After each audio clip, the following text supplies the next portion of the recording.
Meu nome é Rodrigo, eu sou professor de Geografia do estado de Minas Gerais e eu venho trazendo aqui para vocês algumas explicações sobre os conteúdos propostos, né, no plano de estudo tutorado, que é o material que a Secretaria de Educação aqui do estado de Minas Gerais propôs para os alunos durante esse período da pandemia.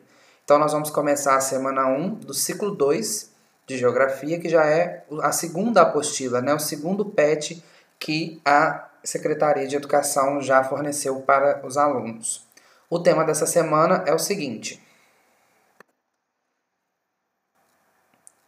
inovações técnicas e transformações espaciais. Então nós vamos entender um pouquinho sobre as revoluções industriais. O que as revoluções industriais trouxeram de diferenças, né, para o processo produtivo, e mais ainda, como que essas revoluções elas conseguiram transformar o espaço mundial por conta, né, das relações de trabalho, das relações de matéria-prima, produção de energia e outros fatores que a gente vai dar uma observada. E antes disso, a gente precisa entender o que aconteceu antes, né, desse processo de industrialização. Então a gente precisa observar primeiro o período pré-industrial, que é aquele período que antecede o processo de industrialização e que é basicamente uma produção manual. Então não há utilização em grande escala de máquinas. Mas o primeiro exemplo que a gente traz desse período manual propriamente dito seria o artesanato. O artesanato, como vocês podem observar aí na imagem, é uma produção simples, muito local, geralmente é a própria família que produz, né, aqueles materiais, e eles trabalham diretamente com o produto. Então isso é uma característica muito importante da produção manual. O trabalhador ele tem contato direto com todo o processo de produção daquilo que eles estão fazendo ali. No caso da imagem, vocês vão observar que parece que é um artesanato de sapatos, né? Eles produzem sapatos. O que a gente observa aí nessa imagem? Né? A utilização de ferramentas simples, martelos, tesoura, prego e outras ferramentas simples, sem muita inovação tecnológica, e é uma produção pequena, não é uma produção em grande escala, então muito manual. Então é esse primeiro momento de produção, que é um momento importante em alguns lugares do mundo, porque é aí que começa a despertar o interesse por aumentar essa produção. Então, ao longo do tempo, principalmente a partir do século XVI, esses artesãos eles começaram a se reunir em pequenos locais, em galpões, e começou a aumentar a produção desse artesanato. E aí a gente já pula para o próximo momento, que é a manufatura. Ela ainda é um processo manual, porém a gente já observa a introdução de algumas máquinas, ainda sem muita tecnologia, máquinas também manuais, mas essas máquinas elas já proporcionavam um aumento da produção. E os artesãos agora eles deixaram de produzir em casa e passaram a produzir juntos em um determinado lugar. Então agora já há também uma especialização da produção. O que isso quer dizer? Cada artesão ele era responsável por produzir um pedaço daquele produto que eles estavam fazendo. Então, no caso aí, de novo, uma produção de sapatos. Então, uma pessoa cortava, a outra media no cliente, o outro pintava, o outro costurava e assim por diante. A gente vai ver que na indústria isso acontece também, mas claro, de uma forma muito mais mecanizada. Então tudo começa aí, né, do artesanato para a manufatura. Porém, essa produção ela começou a se tornar tão lucrativa em grande quantidade que os artesãos, eles, né, acabaram despertando o interesse de investidores, de empresários que pegaram essas pessoas que tinham essa habilidade e colocaram, além dessas pessoas, máquinas mais sofisticadas. Então aí já há um processo de industrialização, que a gente vai chamar nesse primeiro momento de maquinofatura.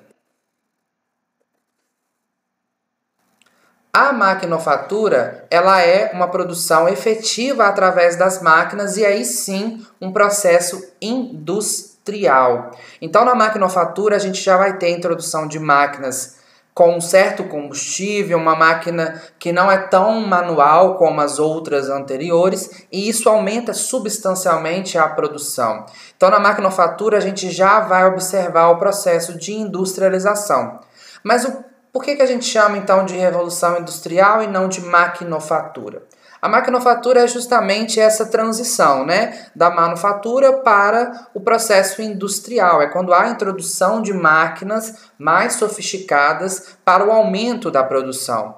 E isso gerou uma série de modificações, tanto nessa forma de produzir em máquinas e em grande quantidade, quanto na relação com os trabalhadores, na relação com a matéria-prima, com os meios de transporte, as relações entre os empresários, a questão do lucro, do capital. Então isso provocou uma série de transformações que, nesse caso, é chamado então de revolução industrial. A gente já observa, por exemplo, um lugar maior, que são as fábricas, onde aquelas pessoas que estavam lá na manufatura, elas foram levadas para essas fábricas e agora elas não produzem para si, elas produzem para o outro, né, para o dono da fábrica, e aí começam a receber um salário por conta disso, né? Então o trabalho assalariado ele surge com mais força nesse momento e aí as fábricas elas começam a ganhar uma dimensão muito grande. Então a gente já observa máquinas maiores, máquinas um pouco mais sofisticadas, uma produção em grande escala, muitos trabalhadores e aí a gente vai ver então as características da Revolução Industrial. Só que o processo industrial ele é mais complexo do que isso. Então existiram várias características que mudaram ao longo do tempo. Então, por isso que o processo de revolução industrial ele é dividido em 3 partes. Na verdade, alguns estudiosos já analisam uma 4ª etapa, mas que ainda não foi efetivada de fato. Então, para a gente vai analisar só 3 etapas, que é a primeira, a segunda e a terceira revolução industrial. Então, vamos para as características da primeira revolução industrial.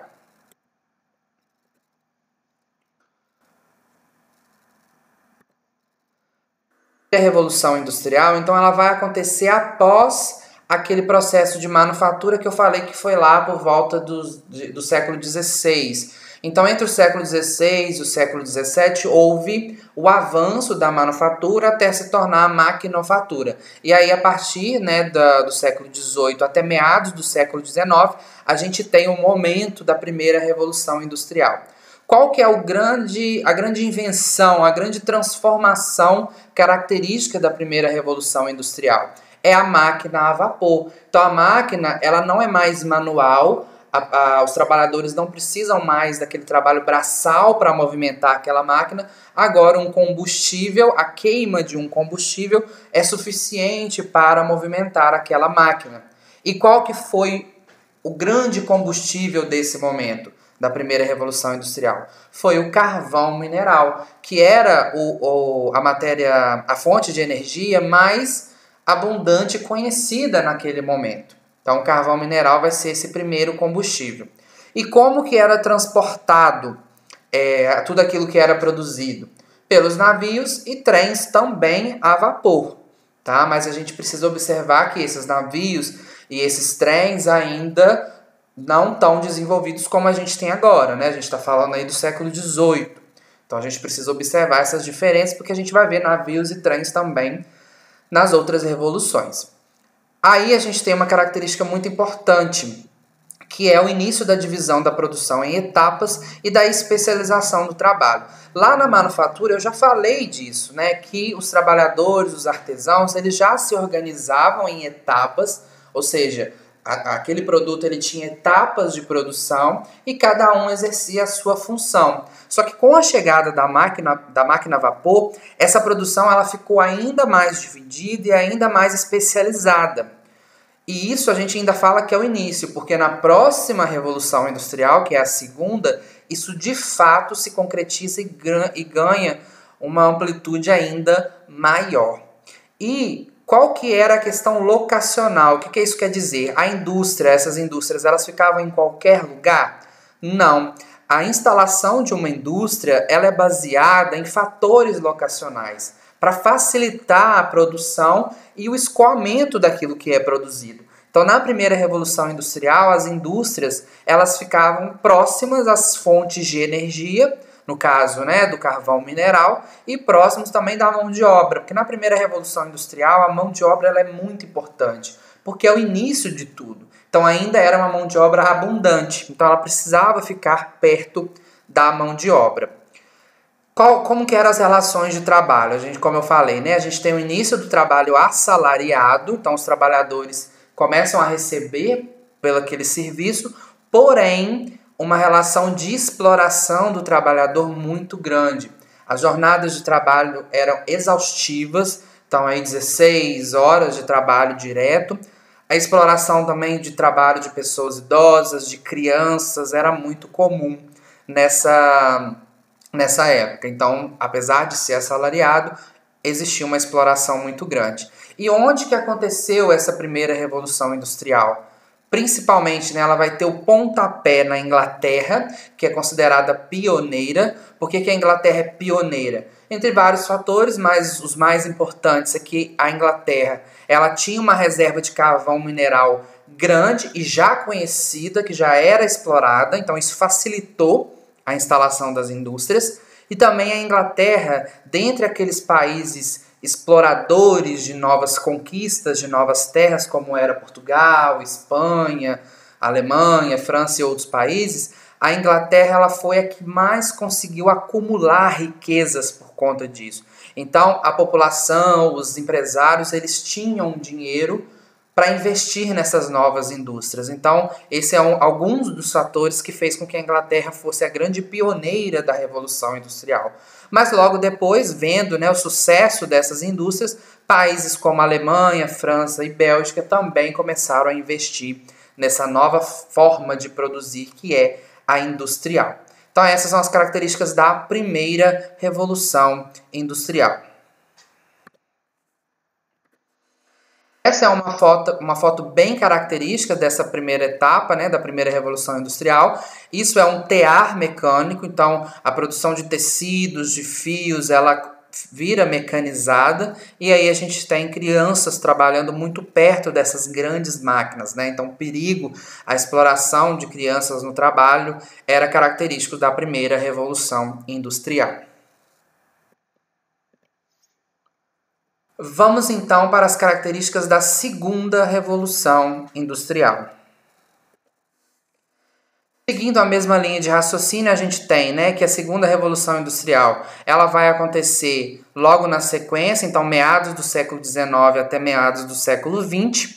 Quais que foram as principais invenções, né, da segunda Revolução Industrial? A gente tem um motor a combustão, então a máquina ela deixa de ser a vapor, que é pela queima do carvão, e passa a ser a combustão. Combustão é quando a gente utiliza derivados do petróleo, que a gente já vai falar. Então, óleo, gasolina, álcool. A gente vai ter também a fabricação do aço, que vai ser uma mudança muito grande na condição dos produtos, na variedade dos produtos.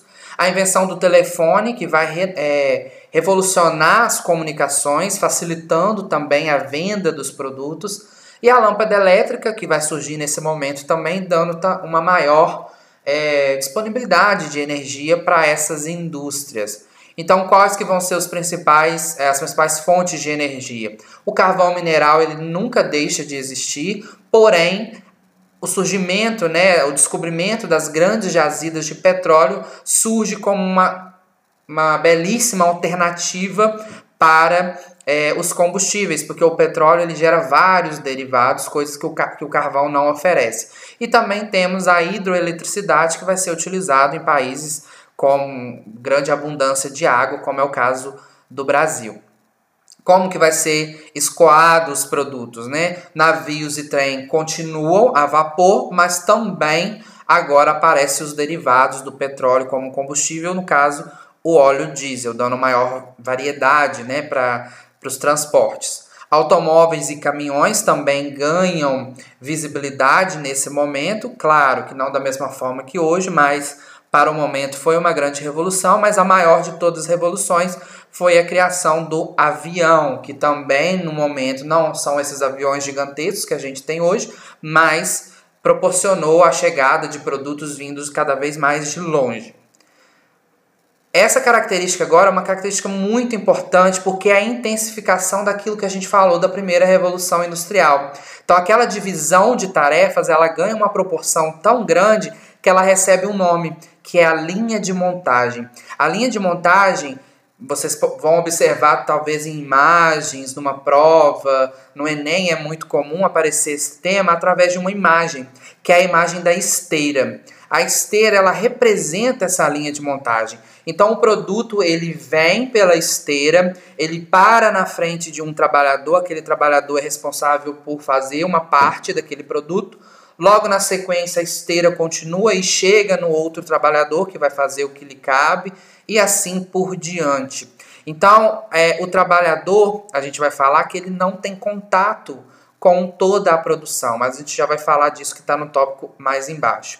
E também a gente vai ter a produção e consumo em massa. Então, na segunda revolução industrial, o objetivo é produzir em grande quantidade para que o consumo também seja em grande quantidade. E uma das características dessa produção em massa é que não havia tanta variedade dos produtos. Tinha muitos produtos, porém com poucas variedades. A imagem que eu vou mostrar na sequência talvez vai ilustrar isso muito bem.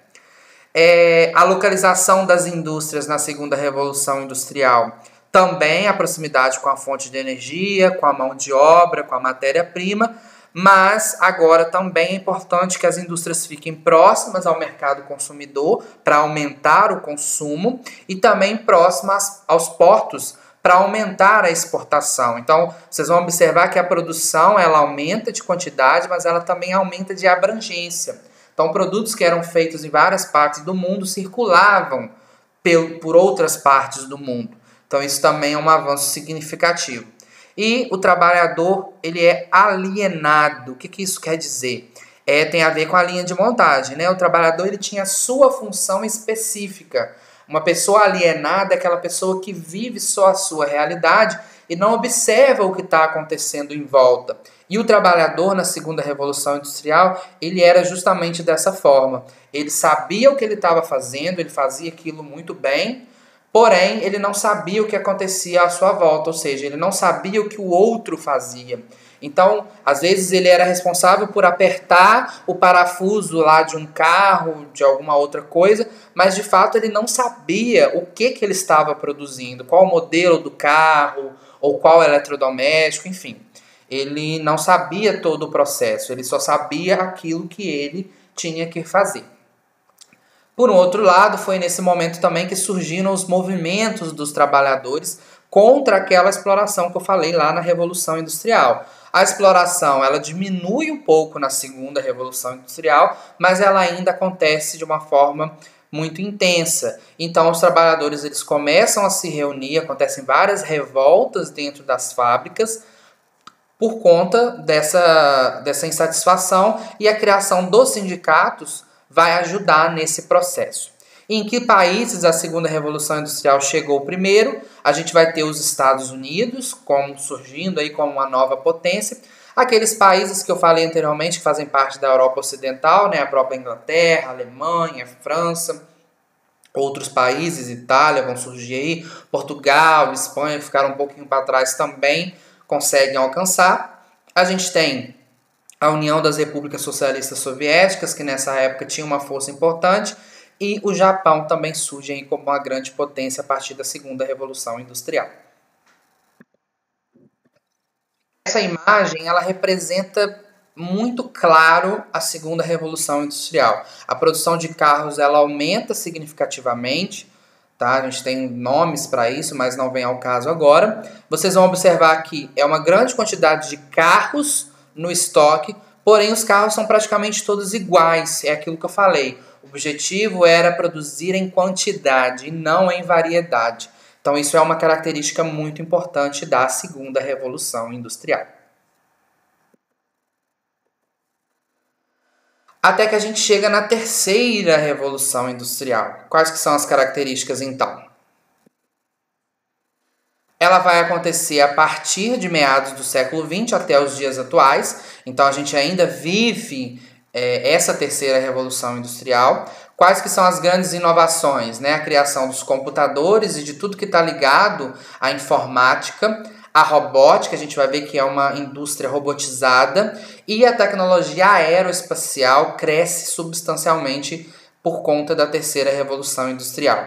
As fontes de energia, então, mantém-se o carvão, o petróleo, a hidroeletricidade, surge o gás natural também como uma grande fonte de energia, a energia nuclear também começa a ser importante nesse momento, e as fontes alternativas, que é a eólica, a solar, a biomassa e a energia das marés. Então a gente observa também agora uma variedade nas fontes de energia, fazendo com que mais partes do mundo pudessem ingressar nesse momento.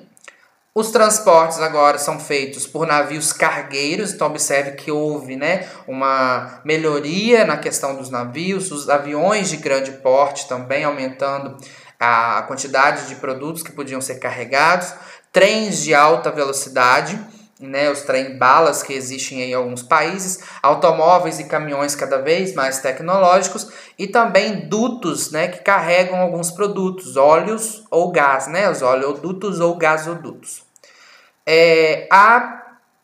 A produção agora ela é robotizada e automatizada, então vocês vão ver na imagem que não existe mais quase trabalhadores dentro dessas fábricas tecnológicas, tudo é feito por computador, tudo é feito por robôs, as máquinas operam sozinhas, não precisa de gente vigiando, tá? Isso é uma característica muito importante que gera uma consequência que a gente já vai falar. E a produção agora ela é chamada de flexível. Então isso é um ponto muito importante, esse termo em inglês just in time também é um termo muito utilizado para referenciar a terceira revolução industrial, porque o que isso quer dizer? Para as indústrias da terceira revolução industrial, o importante agora não é mais produzir em grande quantidade para estocar, deixar guardado lá os produtos e ir vendendo. Não.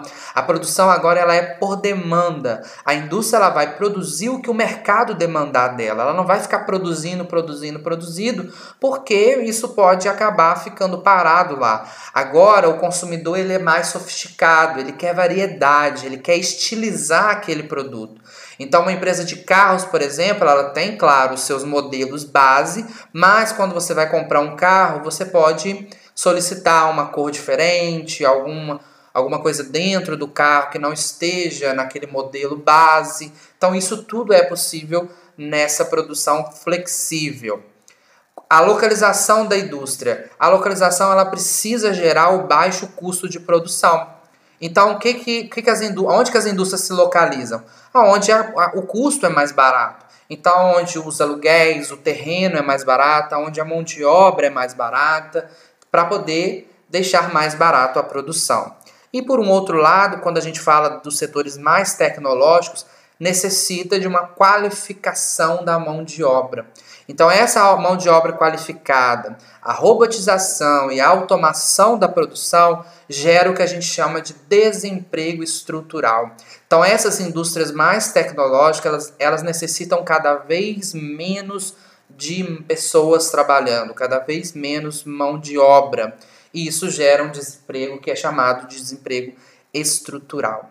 Tá? E os poucos cargos que sobram são cargos que necessitam de uma qualificação elevada, porque a pessoa precisa entender de tecnologia, precisa entender de computador, de sistemas, enfim, uma série de coisas que não é todo mundo que tem acesso. E os outros serviços, geralmente eles podem ser e são, né, cada vez mais terceirizados. Então, às vezes, aquela empresa lá da primeira revolução industrial, que tinha todos os seus problemas, mas que gerava muito emprego para aquela população local, isso não acontece tanto mais. Quando aquela empresa necessita de um trabalho um pouco mais pesado, um pouco diferente do que está acostumado, ao invés dela contratar e qualificar pessoas em volta ali da cidade, ela acaba terceirizando, então contratando outras empresas que fazem aquilo. Isso facilita e acelera a produção. E para finalizar, aonde que essas indústrias, a terceira revolução industrial, ela cresceu de uma forma substancial? Estados Unidos permanece, países da Europa Ocidental permanece, Rússia e Japão. E aparecem em outros países do Sudeste Asiático e também países já industrializados da América Latina, como o Brasil, e também da África, como a África do Sul. Essa imagem para deixar claro isso que a gente acabou de falar. Então é aquela mesma produção de automóveis, porém a gente não consegue observar aqui rapidamente pessoas trabalhando. São máquinas que trabalham sozinhas e provavelmente tem uma sala onde tem lá um grupo de pessoas que são altamente qualificadas para aquilo, coordenando todo o processo produtivo. Então isso daí é a cara da terceira revolução industrial. Eu espero que tenha ficado claro. Qualquer dúvida vocês tirem com o professor de vocês ou me mandem alguma mensagem que eu possa esclarecer. E claro, não deixem de fazer as atividades das páginas 51, 52 e 53. Até a próxima semana.